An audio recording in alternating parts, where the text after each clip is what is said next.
কেন কি হয়েছে মা? ভালো লাগছে না, মাথা যন্ত্রণা করছে। কেউ কিছু বলেছে মা তোমাকে? না, কেউ কিচ্ছু বলেনি। তাহলে মাথা যন্ত্রণা করছে আমার। আরে মাথা থাকলে তোমার যন্ত্রণা হবেই।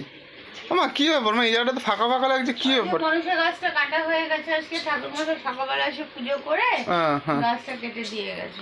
এই জন্যই বোধহয় তোমার মুডটা অফ না মা, মা মনসাকে এরকম করে বিচ্ছিন্ন করে দেওয়া হলো। কিন্তু কি করবে বলো মা, মানুষের যাতায়াতের রাস্তায় যদি এরকম হয়, এটা তো এখন কিছু করার নেই। তোমার কি এই জন্য মনটা খারাপ মা? না, আমার কোনো বিষয়েতে মন খারাপ হয় না, যেটা করার করতেই হবে। এটা মানুষের অসুবিধা করে তো কিছু রাখা যায় না, না? হ্যাঁ, এটাও ঠিক।